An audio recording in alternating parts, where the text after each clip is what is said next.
aqui eu vou fazer a do cilindro, tá? Eu vou usar a do cilindro porque é também um tipo de capacitor que tem bastante utilidade. Também tem vários que tem esse formato, mas as contas são um pouquinho mais difíceis, então aqui a gente consegue eu consigo explicar melhor essas contas do que no livro, tá? Então vamos pensar o seguinte, tá? Nós temos um cilindro, tá? Metálico, tudo metálico, de altura L, onde a gente tem um fio de raio A passando por uma casca cilíndrica de raio B, tá? E aí a gente liga esses capacitores, a gente aplica uma diferença de potencial, tá? Aí, igual a gente estava falando dos acúmulos de carga, a gente vai aplicar uma diferença de potencial entre o fio dentro e essa casca, tá? Aqui nesse desenho a casca está mostrando que ela tem grossura, mas a gente pode, nessas contas a gente vai considerar ela infinitesimal, tá bom? Então a gente tem um acúmulo de carga Q dentro no fio e uma de carga menos Q fora na casca, tá? Então veja aqui que aqueles terminais ou armadura que vocês vão ver, né, é o fio interno e essa casca externa. Então esses são os dois terminais, tá? Então se a gente ligar de um jeito, a gente vai ter cargas positivas sendo acumuladas na parte interna e cargas negativas na parte externa, ou vice-versa, né? Depende de como você liga esse dispositivo. Mas aqui a gente ligou de tal forma que as cargas positivas estão acumuladas dentro, tá? E aí a gente quer saber qual que é a capacitância desse carinha aqui, tá? Desse dispositivo. O dispositivo é o conjunto inteiro, tá, gente? Então é o conjunto aqui do fio mais essa casca. Então esse é o nosso capacitor, tá? Então vamos lá.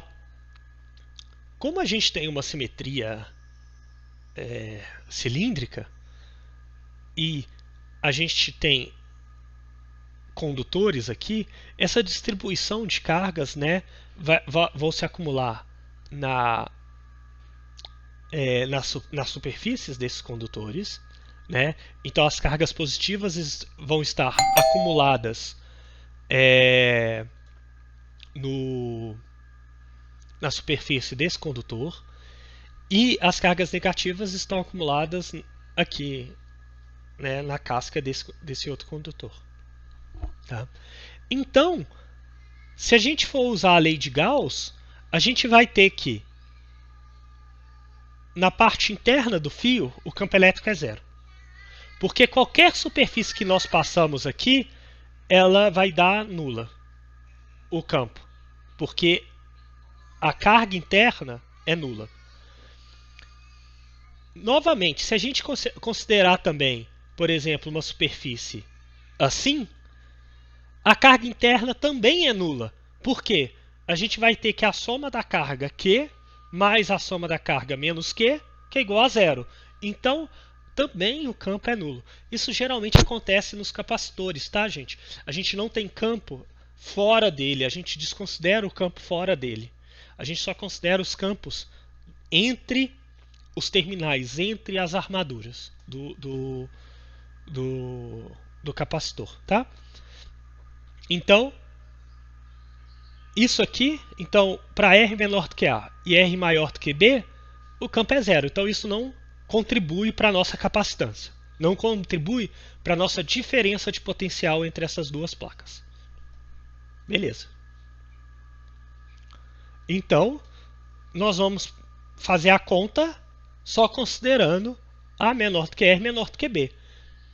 Então a gente usa uma superfície gaussiana, que é um cilindro, aí respeitando a simetria do problema, e que a gente tem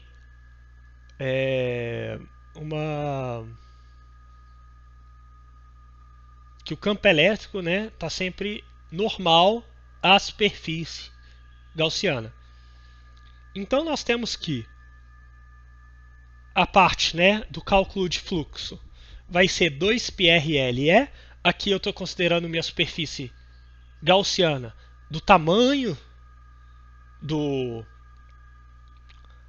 dispositivo, né, da altura aqui do dispositivo, né, do comprimento do cilindro. E a carga interna é Q, que é só a carga do terminal interno. Igualando essas duas coisas, nós chegamos no campo elétrico. Beleza? Então veja que é importante que vocês lembrem desses detalhes da lei de Gauss, né? Então veja que a gente ainda vai precisar calcular esses campos. As contas que a gente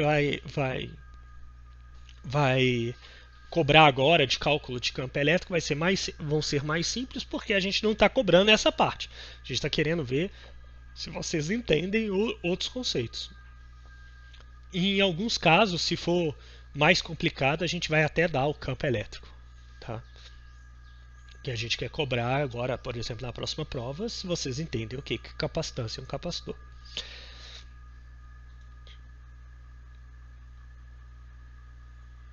Tá? Eu tenho o campo elétrico. Se eu tenho o campo elétrico, eu consigo calcular a diferença de potencial entre os dois terminais, né, fazendo a integral de linha. Como é que a gente vai fazer essa integral de linha?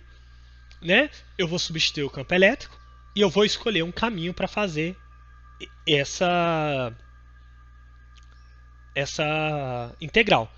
O caminho que nós vamos escolher é o caminho que liga, né, o terminal menor. Deixa eu fazer de outra cor aqui para ficar claro que foi eu que fiz. Do terminal menor para o terminal, né, do terminal interno para o terminal externo, aqui, seguindo essa linha roxa aqui. Então, se o campo elétrico aponta na mesma direção de DL e esse DL é na direção R, né, aqui radial, então eu tenho que substituindo o campo elétrico e esse DL vai ficar dr sobre R, né, que são as únicas coisas que a gente vai integrar. Essa integral é simples, é o nosso queridíssimo ln, né? Então, fazendo essa conta, nós chegamos que o ΔV é igual a um ln de B sobre A, né?